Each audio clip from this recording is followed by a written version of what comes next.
South India shopping mall లో blockbuster Ashadam #1 kilo sale.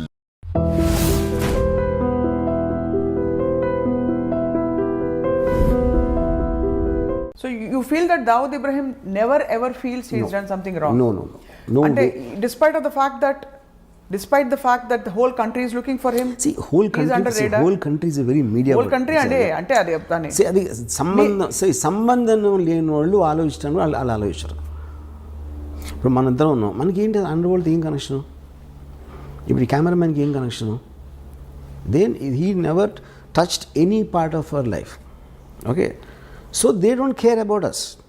వాళ్ళు డైరెక్ట్గా ఇన్వాల్వ్ అయిన వాళ్ళు, అది పోలీస్ ఆఫీసర్లా, ఏదో బిజినెస్ మ్యానా, వీళ్ళ దాని మీద వాళ్ళ మనలాగే మీరు ఇంటికి వెళ్ళినప్పుడు మీ ఫ్యామిలీ, మీకు ఉన్న ఇమీడియట్ కలీగ్స్, వాళ్ళు తప్పిస్తే మిగతా ప్రపంచం, మిగతా హైదరాబాద్ సిటీకి మనకేం కనెక్షన్ అసలు? నిజంగా అంత డిటాచ్డ్గా, డిస్కనెక్టెడ్గా ఉంటారు. అందరూ ఉంటారు, వాళ్ళే కాదు. మనిషి అన్నవాడు ఎప్పుడు వాడి పరిధిలోంచి బయటికి వెళ్ళి వాళ్ళు ఏమనుకోండి, వాళ్ళ పరిధిలో ఉన్న వాళ్ళ గురించి ఆలోచిస్తారు. మ్యాక్సిమం అది అప్పర్ లిమిట్. సో ఈ బిఫోర్ అంటే వైండ్ అప్ చేసి నేను ఒక చిన్న ఎగ్జాంపుల్ చెప్తాను. చెప్పండి. చోటా రాజాను ఒక మనిషి సౌత్య అని, అతను బాగా ఒక అంటే ప్రాటజీ అన్నమాట, ఆల్మోస్ట్ తమ్ముడిలాగా చూసుకుని ఒక పర్టిక్యులర్ స్టేజ్లో దావుద్ ఇబ్రాహింకి చోటా రాజన్కి గొడవ వచ్చినప్పుడు ఈ సౌత్య అనేవాడు రాజాన్తో కలిసి చోటా రాజాని చంపడానికి ప్లాన్ చేసి, ఆ ప్లాన్ ఏమో వర్కౌట్ అవ్వలేదు. చోటా రాజాని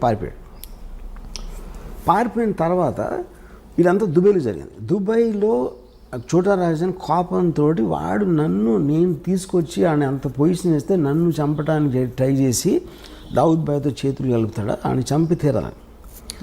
పక్కన వాళ్ళందరూ ఇంపాసిబుల్, అటు దుబాయ్లో ఉన్నాడు, మీరు దుబాయ్లో అనే మర్డర్ అనేది ఎప్పుడు జరగలేదు. అంటే వీడు ఏం చేశాడంటే, ఒక బాంబే నుంచి 4 తెప్పించి హిట్మెన్ దుబాయ్లో చేయలేదు ఎప్పుడు, కానీ ఎప్పుడు చేయనంత మాత్రాన ఫస్ట్ టైం దేనికన్నా ఫస్ట్ టైం ఉంటుంది. దావుద్ భాయ్కి పవర్ ఉంటే నాకు ఉన్నాయి కాంటాక్ట్స్ దుబాయ్లో. నేను మొత్తం అన్ని అరేంజ్ చేస్తాను. మీరు వెళ్ళి హాలిడే లాగా వెళ్ళండి దుబాయ్, అక్కడ నా వాళ్ళు వచ్చి సౌత్యాన్ని ఎలా చంపాలో వాళ్ళు ఎక్స్ప్లెయిన్ చేస్తారు.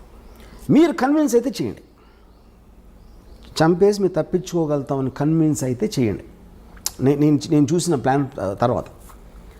లేదా మీరు హాలిడే ఎంజాయ్ చేసుకుని వెళ్ళిపోండి. ఇప్పుడు ఇంత డబ్బులు ఇస్తున్నా ఆల్రెడీ, మీరు సక్సెస్ఫుల్ అయ్యారంటే దీనికి 10 ఇస్తాను. ఒకవేళ అక్కడికి వెళ్ళి మీరు కన్విన్స్ అవ్వకపోతే మీరు తప్పించుకోగలుగుతానని, అప్పుడు మీరు హాలిడే ఎంజాయ్ చేసి వెళ్ళిపోండి, మళ్ళీ బాంబే వెళ్ళిపోండి. వీళ్ళు సరే వెళ్ళారు, దుబాయ్ వెళ్ళారు. అక్కడ చోటరాజు మనుషులు వచ్చి వాళ్ళకి 5 స్టార్ హోటల్ పెట్టి అంత చేసి, అక్కడి నుంచి ఒక సాయంత్రం జిమ్, ఒక మాల్ ఉంది, మాల్లో బయట ఒక జిమ్ ఉంది. సౌత్య రోజు అక్కడికి వస్తాడు. వీళ్ళు కార్లో కూర్చొని చూశారు, అక్కడ లోపలికి వెళ్ళాడు. ఈ రాజన్ మనిషి తీసుకొచ్చి ఇక్కడి నుంచి మీరు ఈ కొంచెం ఇలా వెళ్ళి లెఫ్ట్కి తిరిగితే ఒక రోడ్డు ఉంది, ఆ రోడ్డు ఇంకో 100 మీటర్స్ చివరికి వెళ్ళి రైట్కి తిరిగితే ఇక్కడ ఒక ఒక రెడ్ వ్యాన్ ఉంది.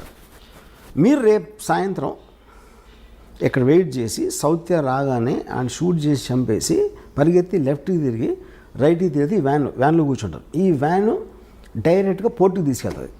పోర్టు దగ్గర కస్టమ్స్ వాళ్ళు అందరినీ ఆల్రెడీ సెట్ చేశాడు రాజన్ భాయ్.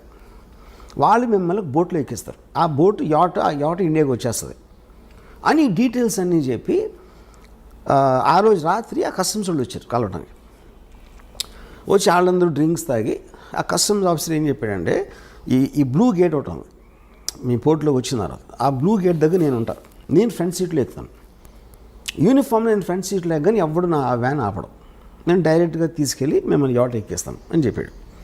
ఈ మొత్తం ఎలాబరేట్ డీటెయిల్ అన్నీ స్టడీ చేసి ఫైనల్గా కన్విన్స్ అయ్యాడు. కన్విన్స్ అయ్యి ఓకేనా. నెక్స్ట్ డే సాయంత్రం వచ్చాడు సౌత్య, కిందకి దిగి టపా షూట్ చేశారు. షూట్ చేసి పరిగెత్తారు, లెఫ్ట్ టర్న్ తిరిగారు, రైట్ టర్న్ తిరిగితే వ్యాన్ లేదు అక్కడ. వ్యాన్ లేదు, ఇవాళ ఇటు హెల్టర్ స్కెల్టర్ అయిపోతే ఈ లోపల దుబాయ్ పోలీసులు వచ్చి పడుకున్నారు. ఇంట్రాగేషన్లో రాజన్ మనుషులు అని చెప్పారు. అది రాజన్ కావాల్సింది. Rajan never wanted them to be escaping. ఈ కస్టమ్స్ వాళ్ళు ఎవరంటే వాళ్ళు యాక్టర్లు, వాళ్ళు కస్టమ్ ఆఫీసర్లు కాదు, వాళ్ళు వచ్చి కస్టమ్ ఆఫీసర్ లాగా చేసి వీళ్ళకి నమ్మకం కలిగించడానికి అలా మాట్లాడి ఈ ఫోటోలు అన్నీ చూపించారు. My goodness. ఓకే, ఇప్పుడు ఎందుకు చేశాడు చోటరాజు అనేది? నన్ను మీరు చంపడానికి ట్రై చేసిన నా పొజిషన్లోకి వచ్చిన దుబాయ్లో మీకు సెంటర్లో చంపానని అని డి కంపెనీకి మెసేజ్ పంపడానికి చేశాడు. అసలు మీరు ఓకే, చెప్పేదండి. ఇది అయిపోయింది కదా. నెక్స్ట్ చోటారాజును వీళ్ళ ఫ్యామిలీస్కి ఫోన్ చేసి ఈ నలుగురు గురిశిక్ష చేశారు దుబాయ్లో ఫస్ట్ మర్డర్ జరిగింది ఇదే, దుబాయ్లో మొత్తం హిస్టరీలో. వీళ్ళ ఫ్యామిలీస్కి ఫోన్ చేసి నేను వాళ్ళకి అబద్ధం చెప్పిన మాట నిజం, ఎందుకంటే నాకు ఒక ప్రెస్టేజ్ క్వశ్చన్ వచ్చింది, నేను చేయాల్సిన అవసరం ఉంది, ఇలాంటి బిజినెస్లో ఎవరో ఒకరిని బలి ఇవ్వకపోతే మనం అనుకునే జరగవు. ఇప్పుడు వాళ్ళు మీకోసం మీ పిల్లలకి మీ ఫ్యామిలీస్కి ఎంత మీకు డబ్బు అవసరం అవుతుందో వాళ్ళు సంపాదించి దానికి 2 ఎంతలు నేను ఒక్క షాట్లో ఇస్తాను మీ నలుగురికి అని చెప్పి వాళ్ళు డబ్బు పంపించాడు. సో ఇప్పుడు ఇదంతా చూస్తే అసలు అది మీ జడ్జ్మెంట్ ఫ్యాక్టర్ ఏముంటుంది కదా చెప్పండి నాకు. అంటే డబ్బు పంపించడానికి మంచివాడు అయిపోతాడంటారా? మంచోడు అది మీరు చెప్పాలి, కానీ ఎంత ఎమోషన్స్ వెనకాల ఉంటాయని ఎవరైనా ఊహిస్తాడు అసలు. అది నేను చెప్పేది, అది జస్టిఫికేషన్ కాదా నేను చెప్పట్లా. First of all their hit men ఎవరైతే వచ్చారో, డబ్బులు తీసుకుని చంపటానికి వచ్చే ఇలాంటి మనుషులు ఒక రకం, వాళ్ళకి ఫ్యామిలీస్ ఉండటం కూడా నిజమే, వాళ్ళకి పిల్లలు ఉండటం కూడా నిజమే, వాళ్ళు క్రైమ్లో లేరు, కానీ వాళ్ళ జీవనాలు వీళ్ళ మీద ఆధారపడి ఉన్నాయి. సో వీళ్ళకి అబద్ధం చెప్పి మోసం చేసి తన పని అవగొట్టుకుని వాళ్ళు దుబాయ్ జైల్లో ఉరిశిక్ష చేయించాడు. ఇది లేకపోతే చోటరాజు దగ్గర ఇంకోటి ఏముంటుంది చెప్పండి నాకు.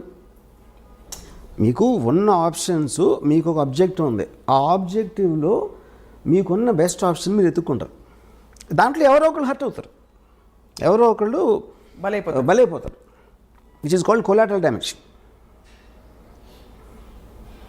ఇప్పుడు హిట్లరు సెకండ్ వరల్డ్ వార్లో లండన్ మీద బాంబు చేశాడు. ఎందుకు చేశాడు? యూకే బ్రిటిష్ ట్రూప్స్ స్టార్ట్ అయినాయి, ఆ బ్రిటిష్ ట్రూప్స్ మూవ్మెంట్ స్లో చేసేయాలి బార్డర్కి తొందరగా రాకుండా, అందుకని లండన్ మీద బాంబు చేసి జనాలు భయపడి అందరూ బయటకు వచ్చేసి రోడ్లు అన్ని బ్లాక్ చేసేస్తారని ఉద్దేశం అన్నమాట. ఇది వార్ స్ట్రాటజీ అంతే. దానికోసం మీరు ఇన్నోసెంట్ ప్రజల్ని చంపేస్తారని అదే పాయింట్. అక్కడ ఇన్నోసెంట్ ప్రజలు అనేవాళ్ళు ఎప్పుడూ బలిపశువులు ఉంటారు, ఏ వార్లో అయినా ఎక్కడైనా సరే. అది 2020 అవ్వచ్చు, లేకపోతే 1720 అవ్వచ్చు. ఇది ఇంకా నేను మీకు ఉరికినాయి మన ఇంటర్వ్యూ కాబట్టి చాలా తక్కువ చెప్పాను. దీని యాక్చువల్ స్టోరీ చెప్తే కింద పడిపోతారు. ఇదంతా మీకు ఎవరు చెప్పారు? Course I M sources. You have your sources.